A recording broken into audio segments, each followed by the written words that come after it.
Welcome to the Banking with Life podcast. I'm your host, James Neathery, and I'm here surrounded by my wonderful team. I'm Julee. I've been James's right hand for 15 years. I set the appointments, I manage his schedule, and I'm just so thankful for everyone here and thankful for you. Hi, I'm Andrew. I'm the AEV ninja, normally on the other side of the camera, so this is a little different for me, but it's good to see you guys and happy Thanksgiving. Hi, I'm Cindy. I'm part of the underwriting team. I've been here for about 6 months and very thankful to be part of this team.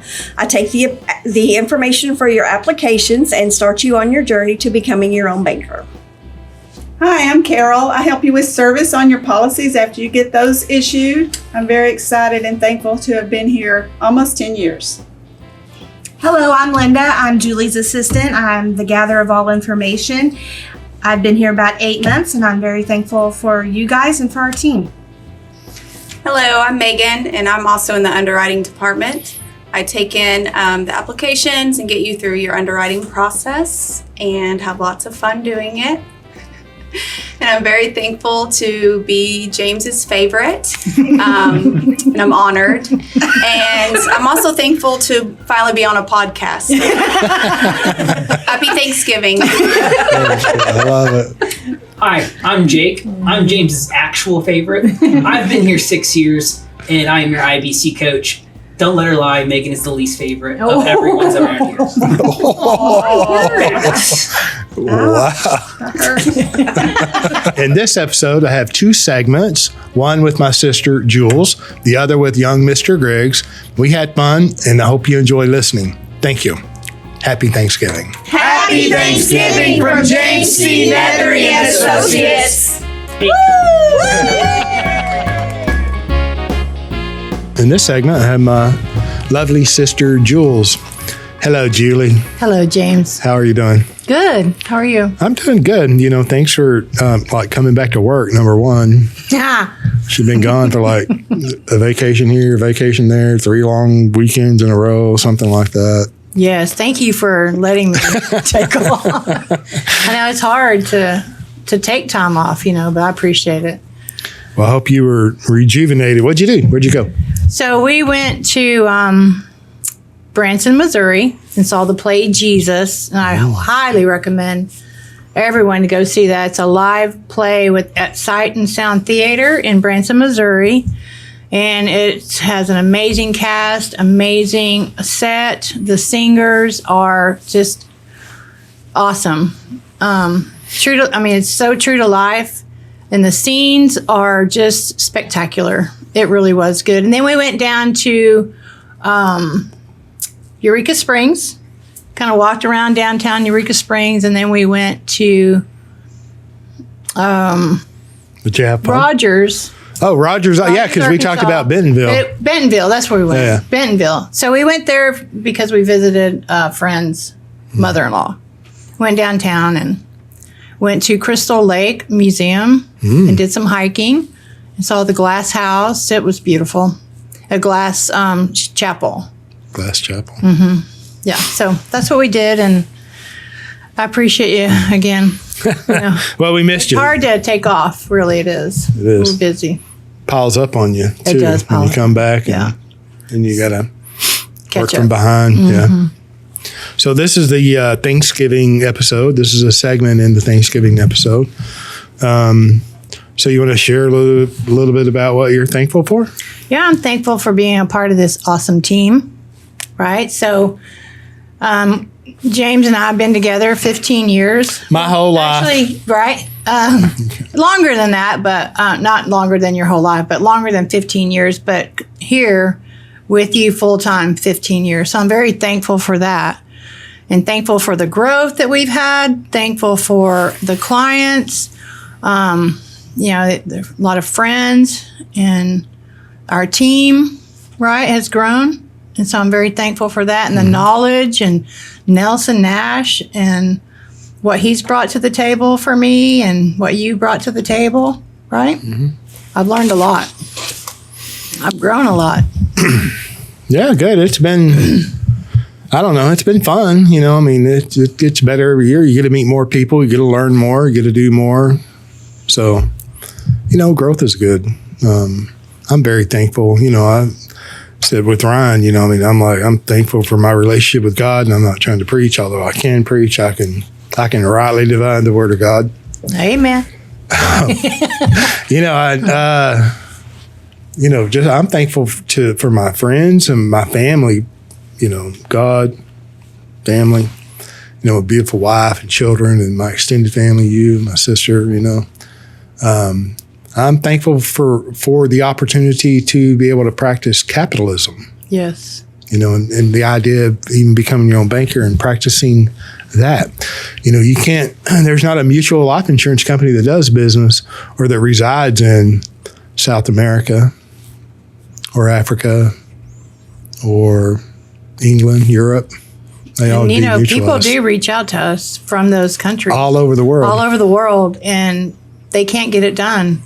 Australia. I understand that there are still some mutual life insurance companies in Japan, but I'm not convinced. I don't have confirmation of that.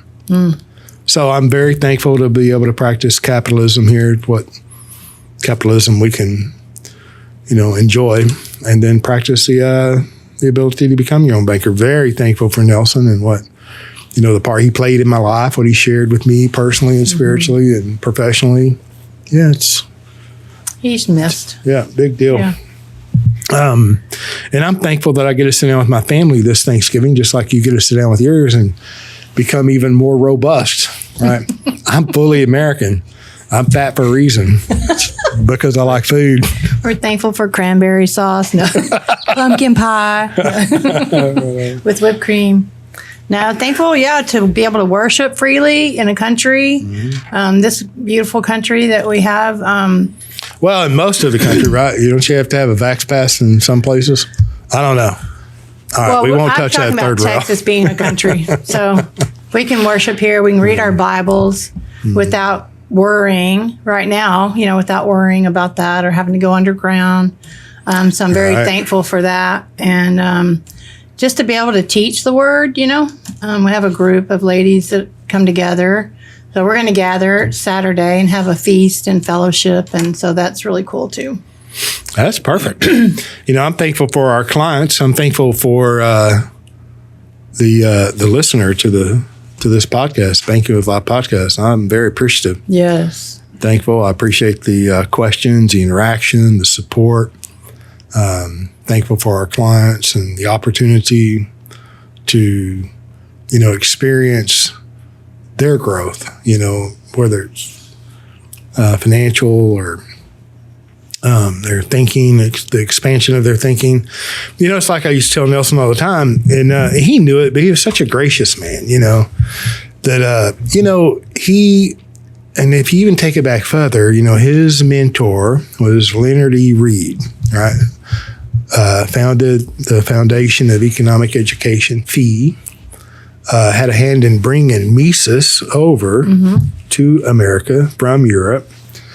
That was Nelson's mentor, a prolific author, speaker.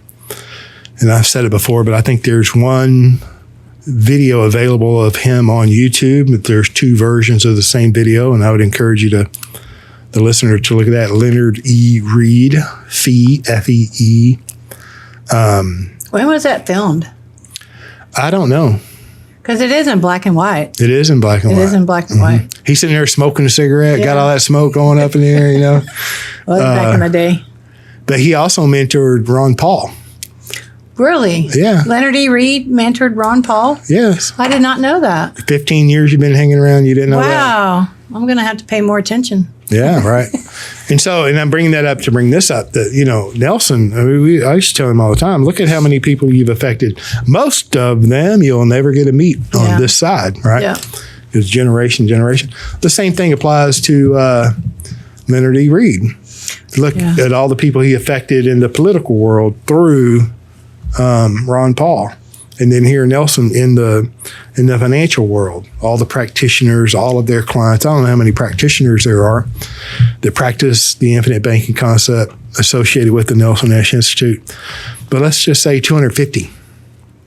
Right? What if surely they have 100 clients, right?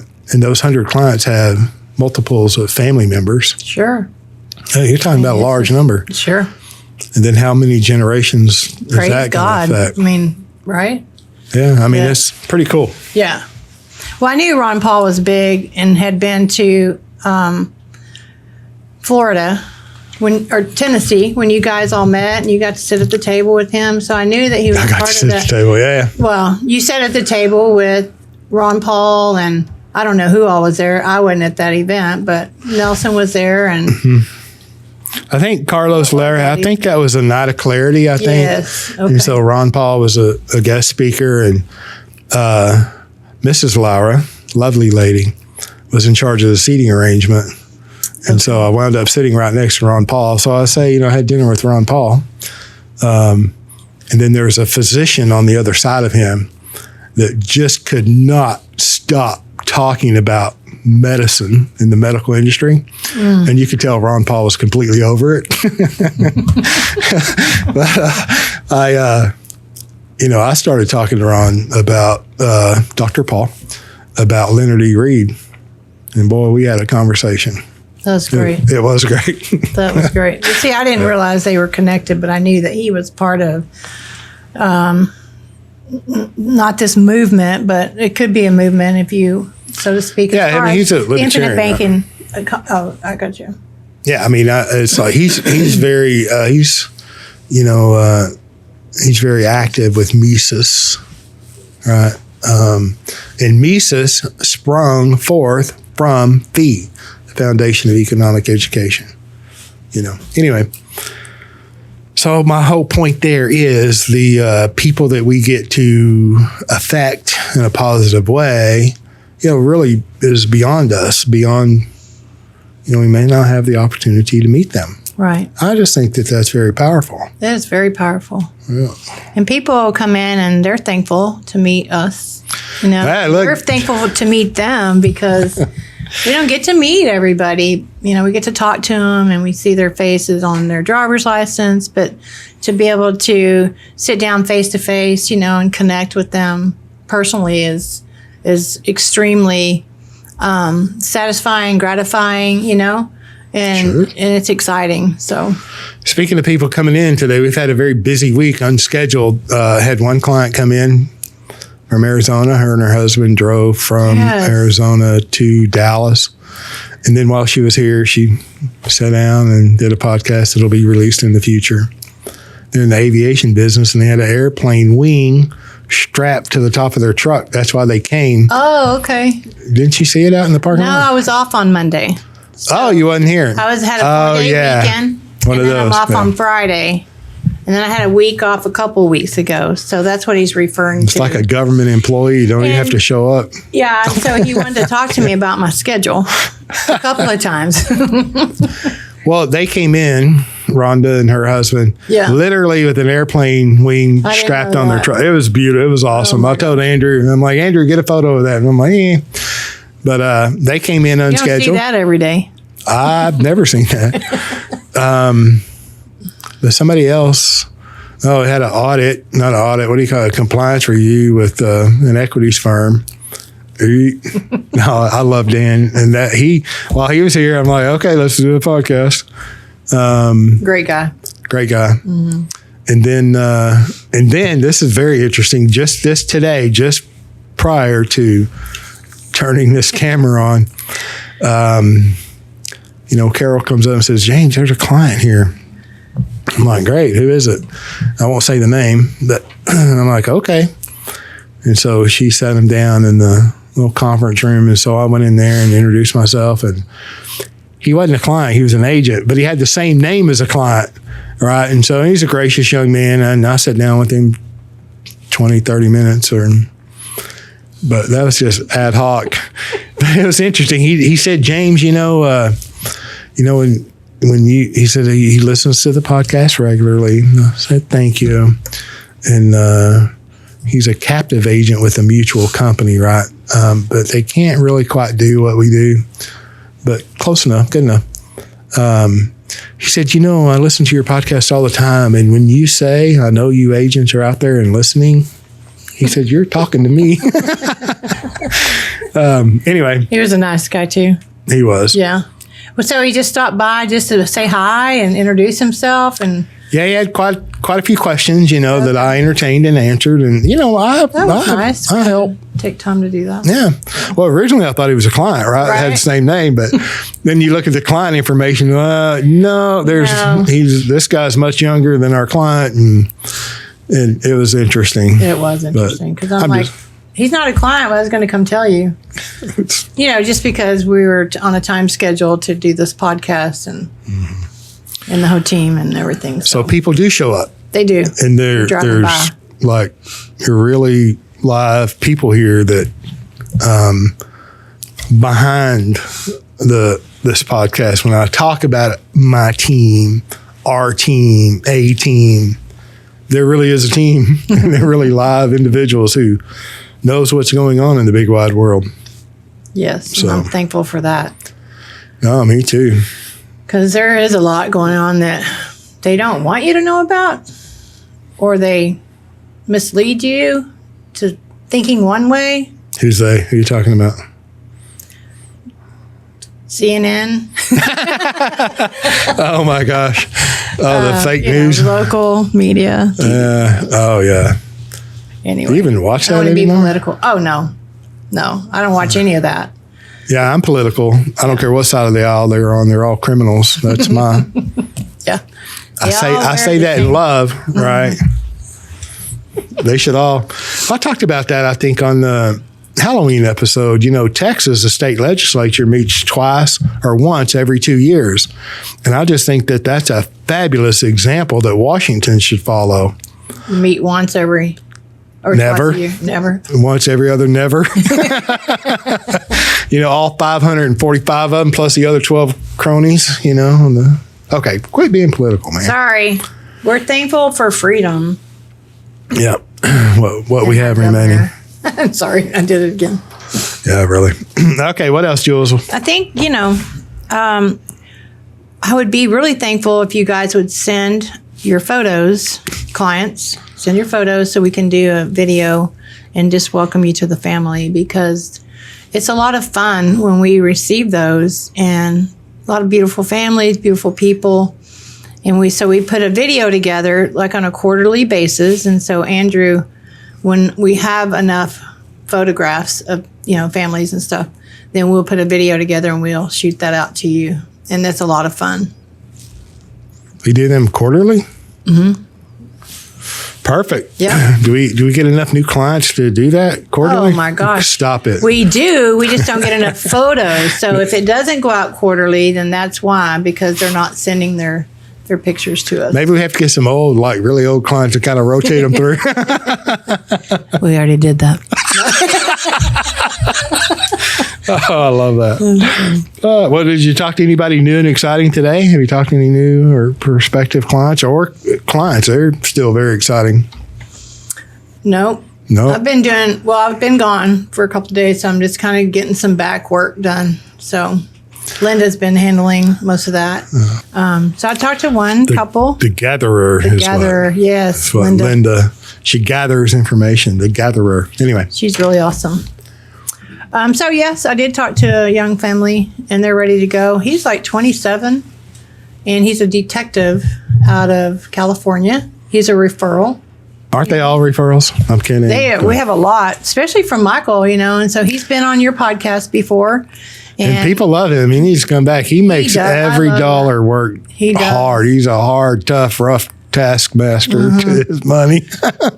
But he's bought the starter kit today, and he's going to, of course, read it. But he's ready to go. I got to mention, I want to get into what is a starter kit. That's available down here. This is most promotion I'm going to do, but we make that pretty easy to accidentally stumble upon, right? If you want to get started. But I want to say too that Audible now you can get the the Becoming Your Own Banker book on audio. It's professionally narrated, and it's available on Audible. So I know that it's tough with our full schedules and busy lives to read, but that's still no excuse. But now you have an opportunity to listen while you drive. So I would encourage you to, go to the Nelson Nash Institute, infinitebanking.org, and download it there, or Audible. I've had an Audible account for several years and have never used it until last weekend, because I discovered this last week that you could download Becoming Your Own Banker. And so that was the first book I downloaded, and now I'm using Audible, and I'm so excited. Most of the books I like to read are banned or burned or not available, but there still are some available on Audible. So I'm like, I'm telling you, I'm like giddy as a little schoolgirl, like, oh my gosh. All right, sorry. That's good. Yeah. What is in the starter kit, and why does it matter? Well, because you need a foundational understanding of the infinite banking concept. And so Nelson wrote a 92-page book called Becoming Your Own Banker. That comes in the kit, first and foremost. And then you did your Banking with Life DVD documentary, right? A while back, but it's still relevant. It still applies, and it's very informative, and it's just everyday people, talking about how dividend-paying whole life has worked for them and why that versus the markets, stocks. Well, I don't really know if it makes that argument, but it does. People share their experience. Right. I think Dr. Bob Murphy's in there, Carlos Lair's in there, Nelson's in there. Paul Cleveland. Yes. He hadn't been a guest in a while. We're going to have to reach out to him and bring him back. You mentioned 92-page book. It's funny because Mary Jo sent me an email yesterday, Mary Jo Herman, Dakota. She's like, hey, have you seen this? And sent me a link. And I had already watched part of it because somebody else had sent me a link. There's some guy on YouTube talking about his software, and how great it is. And he said, yeah, this idea has been around for over 100 years, but the guy who kind of made it, talked about it, wrote it. But no way, he said, yeah, the infinite banking has been around for over 100 years, but a guy named Nelson Nash kind of made it popular, but you had to read a 192-page book. No. Wrong-o. Yeah. The book is 92 pages. Yeah. It's an easy read. Right. But then he went on to say, well, this is why we created the software, of course he doesn't read. I hope he can read. I'm sure he can read. But anyway, I digress. Okay, so the book, the DVD. Becoming Your Own Banker, the Banking with Life DVD. And then we send you popcorn and some Smarties, and then the little insert from... An excerpt. Excuse me. Yeah, I think it's a chapter out of Human Action. Human Action, yes. Yeah.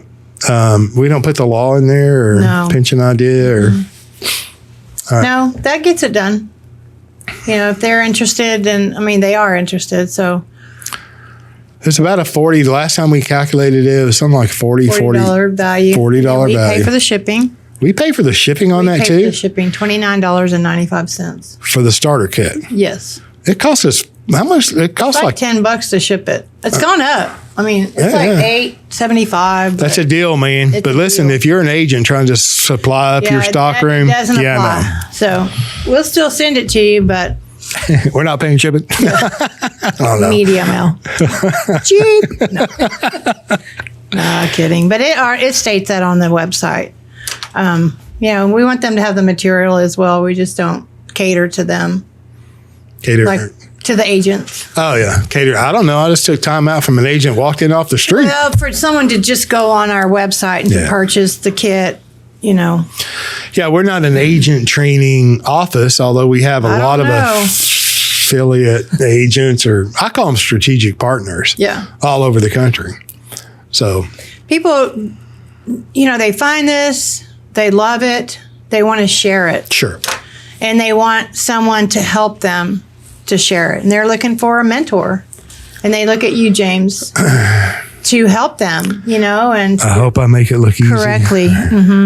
And so, rightly so, they call, and we've had a couple of guys coming on board with us just recently. We've got another lady that wants to become an agent. And so you do make it look easy. But the bottom line is they love it. They want to share it. Sure. With people they know and they love and care about. That's very natural, very normal. Those are the kind of people you want to work with anyway, right? Yeah, absolutely. That have loved ones that they care about. right? Yeah. Yeah. Yes. So- I remember, and I've said it before, I remember sitting down with a husband and wife one time. I've written life insurance for over 30 years. I know I don't look that old.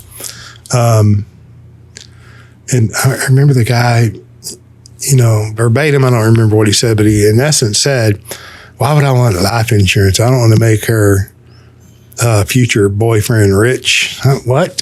What? Take care of her? I'm like, yeah. Yeah, that's sad. I'm out. Anyway, so don't be that way. But it happens. Right? Yeah. But I don't, those are not our clients. Our clients are. They care about their family. They want to leave a legacy strategically on purpose. With intent, right? With intent, yes. And they want a death benefit. This idea of squishing down the death benefit, it has no value, is hogwash.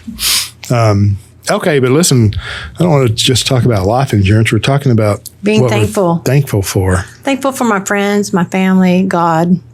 I'm thankful for like colleagues like Mary Jo who sent stuff. All the practitioners that are doing their part, and sharing Nelson and spreading Nelson's word and the legacy that Nelson set before us. Yeah. I'm doing my part. That was my commitment to him. And, I'm doing my part. So. Well, okay. So what else are we thankful for? I think we covered it all. Yeah. Well, there you go. It wasn't meant to be a long clip anyway. Yeah. So, we're thankful for a lot of things, just like you. We're thankful for our family and, we're thankful for the opportunity to be able to sit down and break bread with our family and, get caught up. And then, it really is a wonderful life. So we're really blessed, very fortunate. So I'm thankful for being on your podcast. I'm his favorite. My favorite sister or what? Just Bethany? Well, she doesn't even listen. It's okay. She doesn't listen, but we love her too. Of course. You're my favorite. I'm his favorite big sister. Yeah. There you go. Okay. What else? Well, you guys, God bless. Take care. And we'll see you on the next one. All right. Thank you for listening. In this segment of the podcast, I have young Mr. Griggs with me. And here, this is Thanksgiving. This is a Thanksgiving special. 2021. Yeah. And we're going to talk about what we're thankful for. Just like you, we're all celebrating Thanksgiving and all the things that we're thankful for. Mm-hmm. So I'll let you go first, Griggs, Mr. Griggs, youth before it's like finally, wisdom. Shut up. Okay. Stop talking about life insurance. Talk about something normal people talk about. Oy. Yeah, I really enjoy Thanksgiving. Obviously, this is not actually Thanksgiving Day. I will be in California. In a mask. No, I won't. Will you have your Vaxport? My family lives, my mother's side of the family still lives in California. And so I will be out there traveling by car because who knows if planes will be flying. But so I'll take a road trip from just east of Dallas all the way to California. How long is that drive? I think it's about 24 hours. For you or for the average person? Google says 24 hours drive time. So it's like 18 for you. We'll see. I'm going to stop along the way. Oh, okay. Are you taking your dog?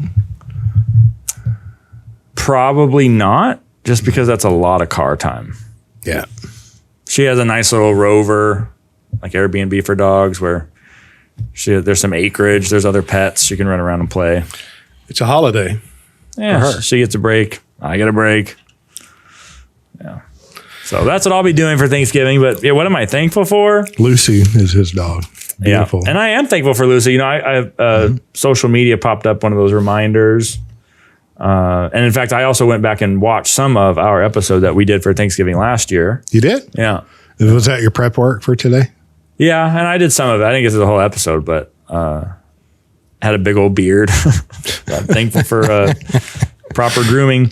But you had mentioned Lucy. I had just got Lucy. She's now, she's born August 5th. So she's now 14 months or so.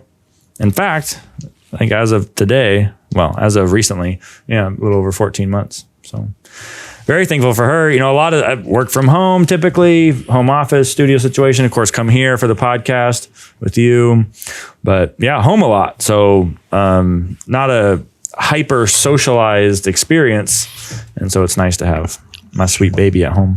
Sure. Yeah. Well, Jen and I and our children will be in Iowa, West Des Moines, Iowa, for Thanksgiving. So I married a beautiful girl from West Des Moines, and for a country boy to go to West Des Moines for the first time was like, it was a little bit shocking to me. And she and I did a Valentine's Day episode a year or so ago. But the first time I went to West Des Moines, I did not know emerald green corn grew 12 feet tall on the side of rolling hills. It was beautiful. It was almost like Stepford Wives. You know, every home had a sandbox, a swing set, 2 cars, a blonde dog, and 2 kids. And I'm looking around, you know, I'm like, but a beautiful place. So, and then I will be traveling. Jake and I will be traveling from, I think, South Dakota for the first time ever on a pheasant hunting trip. Really? I've never been hunting for pheasants. I've never hunted pheasants. So, that's cool. Yeah. But that's the plan. So Riley and Jenna are going to fly if they're able, right? If not, I'm going to have to drive back and then drive back up there. Oh my gosh, yeah. But enjoying time with family. Yeah. And I'm thinking, you know, this year has been pretty incredible. Last year was great. This year was better. Very thankful for that. Going in the right direction. Yeah, for sure. A lot of big projects started. I mean, started a book project late last year. Really only got started this year. So around fall of next year, that'll be done. Couldn't move any slower, it seems like. But it's underway, so I'm grateful. And of course, grateful for the clients. In the process of upgrading the website. Maybe by the time this comes out, it'll actually be done. Thankful for technology teams and people who enjoy that kind of stuff, because I sure don't. But yeah, hard not to be thankful for the clients.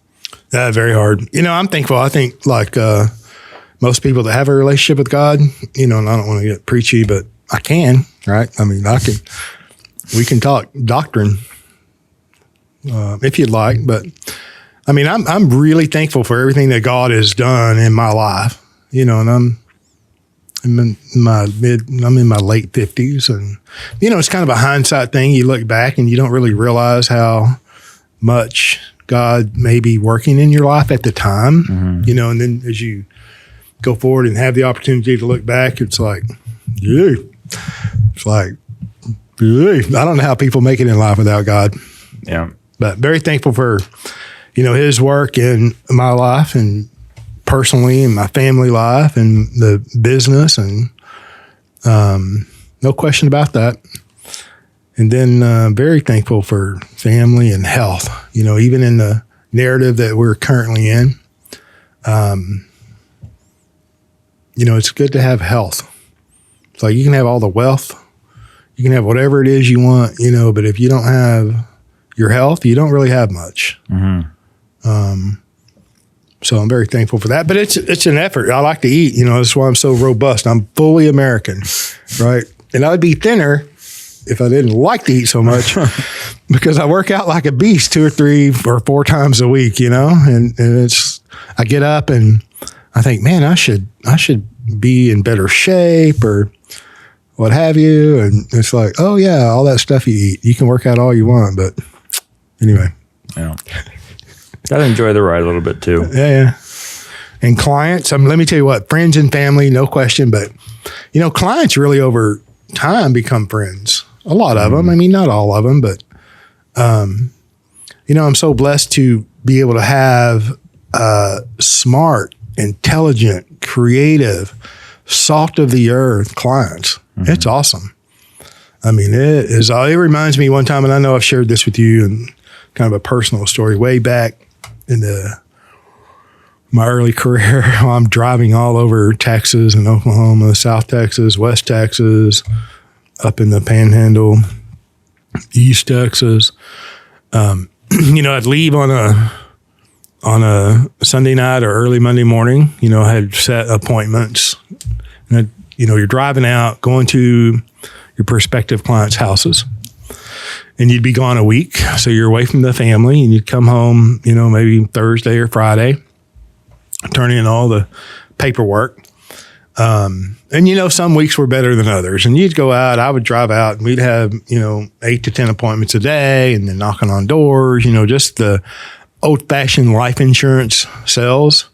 And you agents, some of you older ones know exactly what I'm talking about. Some of you younger ones, I'm sure, are very thankful that you don't have to do that. I remember driving back one day, and so I'd been on the road, and I'm just been out of shape, right? Whether, I don't know, it just didn't go the way I expected, whether it was good or bad. And I'm just like, God, why can't I work with your children? Why can't I, why do I have to work with these unbaptized heathens? Or whatever. And a lesson I learned for the next 90 days, 6 months, it seemed like forever, because you never at the time brought up religion, politics, or, sex or whatever. All those things you didn't talk about. Religion was one of them. So after I'm crying like a big old, titty baby, for the next time period, however long it was, everybody that I sat down with brought up their relationship with God. Every one of them. And, I'm a slow learner. So it took me a while to be like, oh, I got it. Mm-hmm. So, some lessons you learn in life that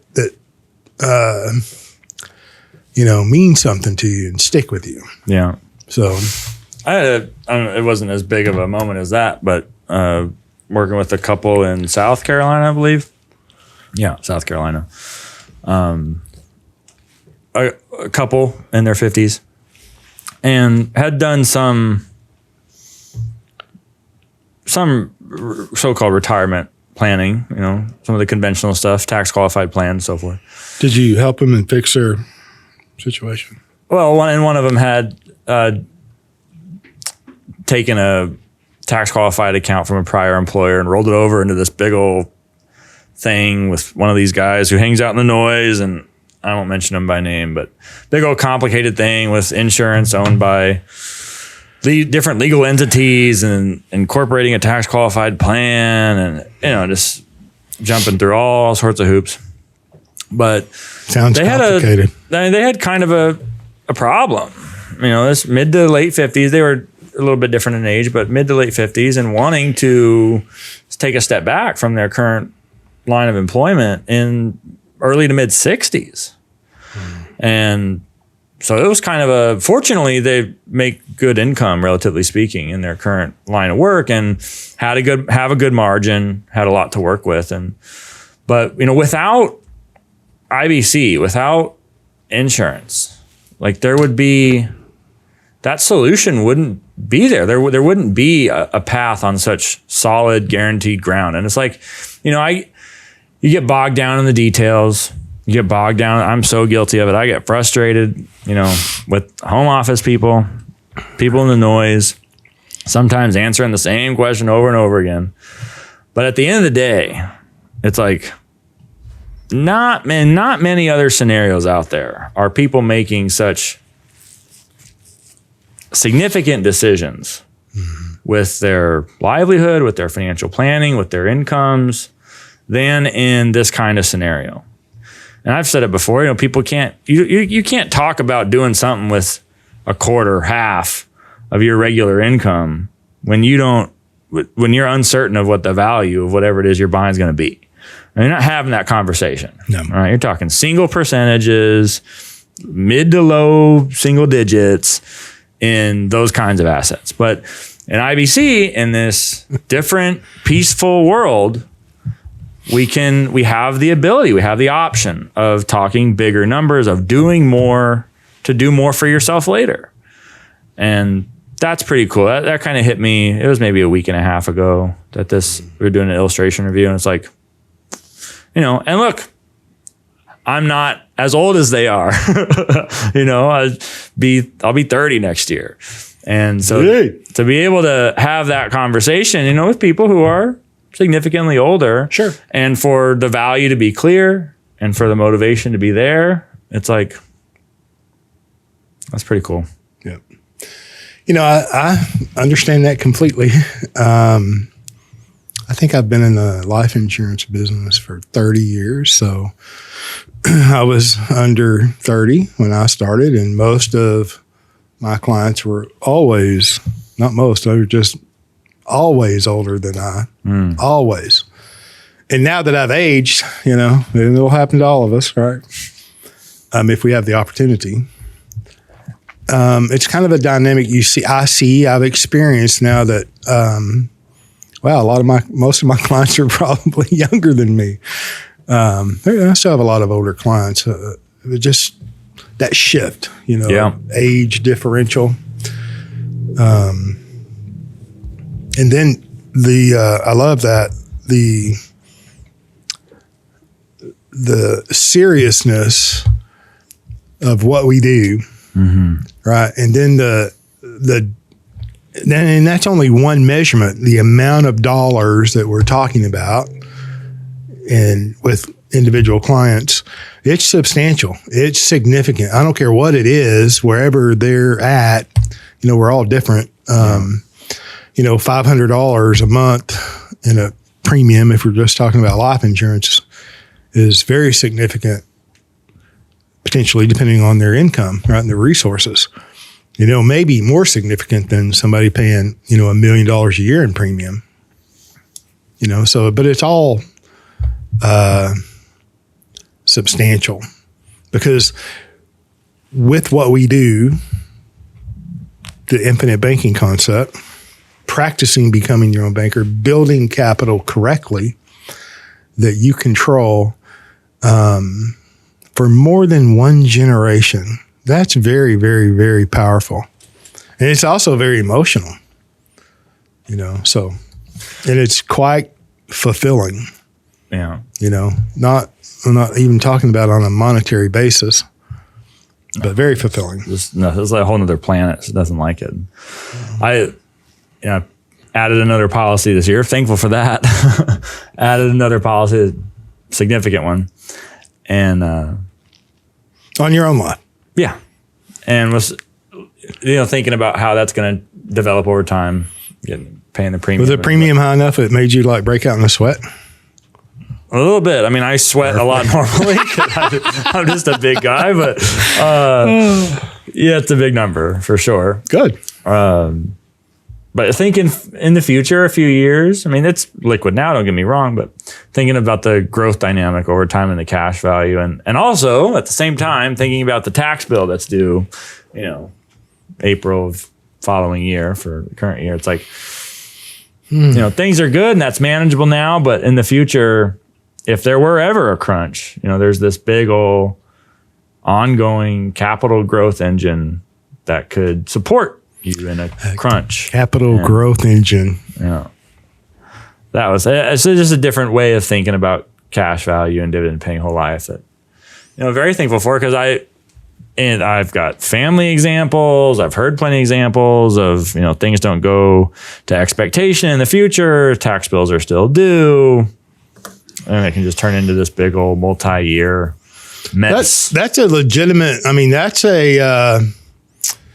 almost a regular pitfall for an individual newly in business, whether it's sole proprietorship, LLC, no matter what it is, a 1099 employee, right? You don't really think, because, the W-2 employee, the W-2 worker, or the quarterly taxpayer, it's taken, the taxes are withheld weekly or biweekly or monthly. So it's very painless, right? And completely on purpose, right? So then you move from that to an entrepreneurship of any sort where you're generating the income on a 1099 basis. Often we don't, and the CPAs regularly tell us, you should set aside at least 20% of revenues to pay for taxes. Well, that sounds good. And of course, we all know we should. But then when you're on the front line of a business, trying to stay 20%. competitive and be profitable and provide the service at a high level, it's tough, right? And quite often, it's not done. And so then there's that tax bill that wasn't fulfilled. Then it does become a problem. Then the IRS, Uncle Guido, as I call him, taxes, penalties, and interest, and it can be very, very painful. Mm-hmm. But it is also painful to prioritize your capital and address that with life insurance, building capital in a place that you have access and control of. That's painful as well. The startup. Sure. Right. And it's difficult. I mean, different kind of pain chosen rather than endured. Yeah. One you can kind of control and the other you cannot. Yeah. And I like Jim Rohn. We all suffer from one of two pains, the pain of regret or the pain of discipline. It's true. Mm-hmm.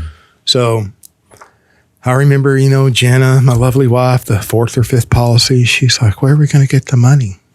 Where are we going to get the money for that premium? She was already angry. And I said, I don't know. You sent her over the top. And then working with CPAs throughout the years, they're like, well, James, you're going to have a big tax bill at this end of the year or this or that, or, always concerned that the tax bill is not going to be paid. And finally, my CPA is a friend, finally I told him, I said, listen, Ken, have I ever not paid taxes? No. I'm like, then, okay. Yeah. But would he read Nelson's book, Becoming Your Own Banker? I don't want to throw you under the bus. He doesn't listen anyway. Yeah. Right. But, and speaking of Nelson, you can't get out of a Thanksgiving episode about IBC without thinking Nelson. No question. And, I kind of view a lot of these ideas, especially IBC stuff, as just things that he gave us. And then the stuff I talk about with capital or economics kind of comes from Menger and Mises and Frank Fetter. So I kind of just view these as things that have been handed down.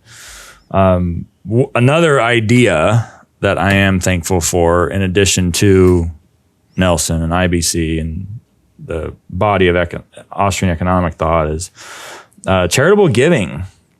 I can do a better job of pointing out to people who are already tithing, who are already giving substantially, either to a religious organization or to some other nonprofit, that you can give cash, or you could be giving an asset that would be growing, the capital value of which would be growing over time. And I think we discussed this briefly in a recent episode, maybe in October of 2021 of this year. And I had a associate text me all excited about that. And like, yeah, you give the gift that keeps on giving, or you can give liquid cash they're going to turn around and spend on something. Oh, wait. They've got I don't care who the entity is or what their tax structure is, but even they have to put capital somewhere. Their money, their capital must have a primary place of residence. Whether they know it or not. It does, right? Yeah. It does. It might not reside there very long because they might, spend it before it ever comes in. Exactly. Exactly. And so knowing this proclivity to spend, right, among us fallen human beings, it might be okay to give an asset that not only will grow over time, and the value will be there. It's just like the value would be there for an individual owned policy. But you also can't just take the policy over to the grocery store and spend it. There's a sense in which it's more permanent, it's more fixed than cash is. There's all sorts of reasons. It's an opportunity to educate the people who are in charge of the finances there. And consider that, you start giving in life insurance instead of in cash, or in addition to, perhaps, depending upon the particular situation. you start giving in life insurance, this educational process develops. And suddenly that leader, that financial manager at that organization that you care deeply about looks at money and finance a bit differently. And who would they have to thank for that shift in their thinking? Could it be the donor that started this whole process in the first place? And there's a look on, and so I recently went to Lubbock, where I have a bunch of friends, and talked to a friend of mine who just glad you have friends, sir. I know. I'm kidding. You're gonna count them on one hand, but no. It's not true. And he's single too, ladies, by the way. I'm just saying. And I have a friend out there who runs a nonprofit, and I got to thinking, I have had this idea about how individuals can be giving themselves, and it's like, Ryan, practice what you preach. And it's like, did you take your checkbook? Oh, did you Venmo? I took her to dinner. Oh, and we had a conversation about, listen, this is what I would like to do. Give her a policy and give the institution the policy and the premiums, future premiums, maybe. I'm just talking out loud. I don't know what you did. That's pretty much it, right? Policy goes in force, doesn't cost the nonprofit anything. Rather than, well, my gift of cash will be the premium, right? So proposed owner, the nonprofit entity, proposed insured, key person, key operational person at the nonprofit. Premium source is the regular donation from an individual that you were giving anyway, because you were going to give love anyway. And believe in the entity and their work and their service. Organization gets an asset that they've never heard of or before, and you could teach them how to manage it fairly quickly. Look, if you're going to get something new that you haven't had before, it's okay to learn how to use it. What? You didn't have to do anything to get it. All right, you might as well take an hour and learn thank about you. it. Yeah. Then they're going to get something out of it while they're doing it. In this particular situation, they're in the process of moving buildings, so there's furniture to buy. How many donors do they have? How many? Just use the old 80-20 rule, because there's some. The question is, how many people do they have insurable interest in? They're donors. I'm like, how many donors do they have? There's an insurable interest with every donor. It's limited. And then how many of those donors are even open-minded enough, right, to be exposed to something different? Yeah. And then how many of them are insurable? And then how many of them are willing to, go through the pyramid? And I don't want to talk about jabs and willingness to take jabs. When is the life insurance company willing to do group underwriting? Let's get that number. Oh, well, now you're talking. Now that's a whole nother element, another whole level of education. It's going to take more than an hour. So we started somewhere, start somewhere. Like, listen, we'll just do these little bits. Yeah. Proof of concept. Yeah. Get it in place. Go ahead, try to break it. And by the way, whenever that insured person passes away, not only will you have had use of the capital during their lifetime, but here comes all that benefit to clear out any debt that you may have had outstanding, and then to fix it, like Nelson used to say, fix a lot of other mistakes that you made along the way. It's like we previously recorded an episode, a new element of the noise, 7702 tax code changes. And I'm bringing that up to bring this point up. So they're a tax exempt entity that we're talking about. So a MEC doesn't really matter. What? You mean I could do a single premium MEC policy and then get that to them, and then there's a basis and value of my gift, and there's an awful lot of capital they now own and control.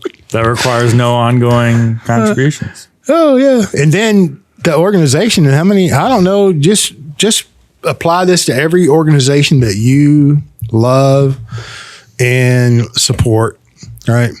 How long have they been in existence?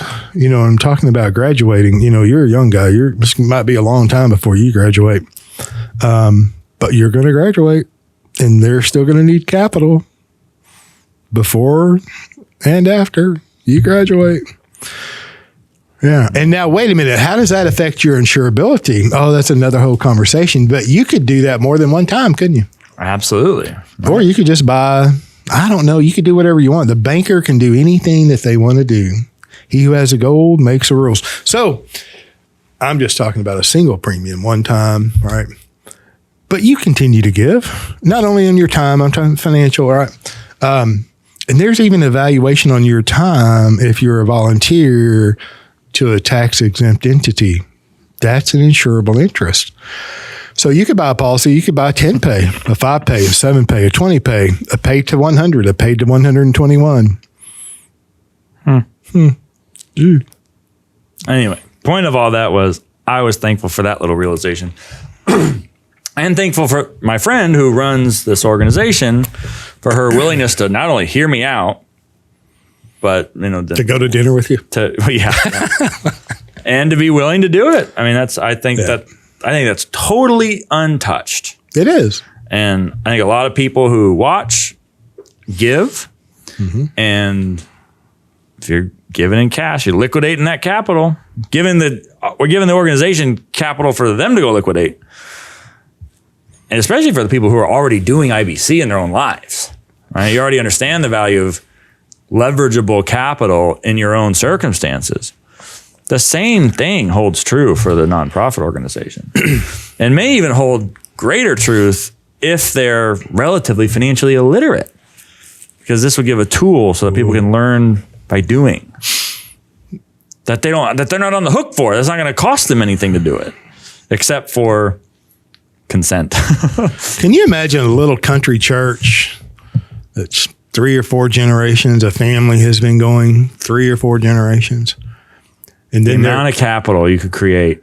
And then they're still dependent upon the current congregation and the politics. I'm just saying, how long would it take to become free and independent? It's a fair question. I don't know, but I think that's a worthy question to answer. So I would encourage you to get to it and tell me. Yeah. Now, we haven't really talked a lot about, we've kind of been, I don't want to say teasing, but we've been talking around and about there's a lot more work to come on this podcast concerning charitable giving. Yeah. And I know a lot of you are ahead of the game and already want to know now. Just call or email. We'll get you started. No, but I mean, gratitude, giving, they go hand in hand. I think it's a big deal. It's, for as good as things have been this past year, the year prior, every year since really getting started, this is a whole other realm that's totally untouched that I hear zero people talking about other than here. And it requires some unique expertise. That application's got to be justified. We did an episode recently called Your Agent Should Be Your Advocate, where this is exactly that. And that policy will have to be advocated for. No one's falling out of their chair to, get insurance in force in the nonprofit world. So, they just want cash. Like everything else in business, you've got to be the one to step forward and get that done yourself with competent guidance along the way. And that's available. Yep, I'm very thankful for Nelson, which is really the first, the origination of my understanding of the possibilities of putting together life insurance and charitable giving. And you absolutely could change the world, no question. Yeah. But I'm thankful for Nelson. I'm thankful that I met him. I'm thankful for when I met him, although I wish I had met him sooner or earlier in my life. But then, who knows what that would have looked like, right? When I met him, he was like 72 or 3 years old. Now think about that. Yeah. The man was working harder than most 40-year-olds work today, doing 40, 50 seminars a year. And just a great guy. I learned a lot from him and miss him dearly, but I'm very thankful personally and professionally, for meeting him. And I'm also thankful that I had ears to even hear, So that timing, who knows if, because I was looking for a mentor from day one. I've been in the life insurance business since 1991, permanently looking for a mentor, someone to show me the way, shorten the path, help me out. I mean, I wasn't begging at all, but I was paying attention and looking. And I think, if I'd have met Nelson sooner, what would the outcome be? But then I also know that I had to go through what I had to go through up until the point in time in which I met him. So happened the way it should have. Happened the way it should have. Right. You have to believe that. I do believe that. Yeah. I'm thankful that there are still mutual life insurance companies in existence that are not interested in demutualizing and being purchased by a hedge fund or private equity group, that are committed to the conservative values and the long-term thinking. I'm very appreciative of that. The pool of life insurance companies is shrinking as we speak, and it's going to continue to shrink, in my opinion. So you have an opportunity while you're young and healthy and insurable, and I just say get to it. Yeah, even in today's world where it's all short-term consumerism, pessimism, negativity, much of it justified, don't get me wrong. There's still there's still an opportunity to make a serious financial change, to rethink your thinking, just like Nelson said, and acquire the asset appropriate to do it. I look back over my career and I'm still young and very healthy. And I want to be just like my mentor. He graduated at 88 with 3 unfinished projects that I know of, maybe 4. And then his mentor graduated at age 82, the night before he was going to deliver a speech in New York. Never had the opportunity to meet him, Leonard Reed. So I want to be just like them. I don't believe in retirement at all. And so I'm thankful for the opportunity that is before me to continue to grow, learn, and practice this concept personally and professionally, and all the people that I get to meet and the outcomes that I get to enjoy with my clients. I have clients now that are children and grandchildren of clients. And when I was young, to even think that was possible, you heard about it, but I couldn't wrap my mind around that. But I'm appreciative that I had the opportunity to hear Nelson and that I actually had an open mind, because I fully believed in these old ragged ideas of buy term and invest the difference. And the market was always going to go up forever, and whole life was a terrible place to put money. I remember talking to a Big Four agent back in the day doing a lot of coursework for a designation. And he was so excited. We were all talking about CAPM models and all kinds of, financial theory and the efficient frontier. And this guy brought illustrations to the investment class, right? Because this coursework was over 7 or 8 topics and over 2-year time period that I did in 6 months. He was so excited bringing this illustration. He's like, look, you pay this premium and this is what happens. Of course, he's going 25 years out in the future. And I just thought he was an annoyance. Now, years later, you're like, dang, that guy knew something. Yeah. He didn't know about the infinite banking concept. He just seen the power and understood the power of dividend paying whole life insurance issued by a mutual company. So I'm just saying I'm appreciative that I had the ability to change my thought process, and some fundamental financial beliefs. But, if you play in the narrative very long, your beliefs will change too. So. All right. Well, before we wrap up, let's do this. Andrew, can you hand me that thing I gave you earlier? Oh, no. No. This is not Christmas. Huh? This is not Christmas. Yeah, I know. It's just a little thing. Okay, thank you. I'm not opening this on air here. No, why not? No. This is a good opportunity. Look at you. Well, thank you very much. You're welcome. Oh, that's very nice. Do you want me to open this? Yeah. You'll like it. It's relevant. It's relevant. Yeah.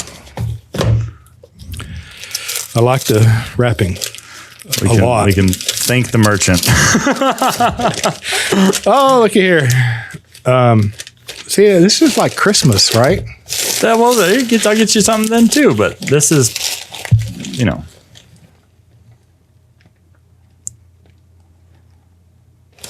Hold it.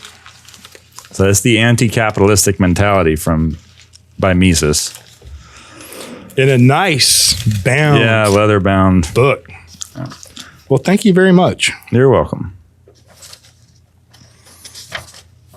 Perfect. That's symbolic of my gratitude to you.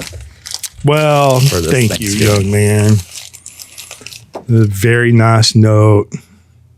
Gonna read it or no? It's up to you. To a true, good, and proper capitalist, grateful for you on this Thanksgiving, your friend and student, Ryan Griggs. Well, thank you very much, Mr. Griggs. I appreciate you. You're welcome. Thank you. And I come empty-handed. That's okay. All right. Perfect. It'll go to the top of my reading list, sir. Okay. Well, I had fun. Me too. Thanks for listening, and I hope you enjoy. Happy Thanksgiving.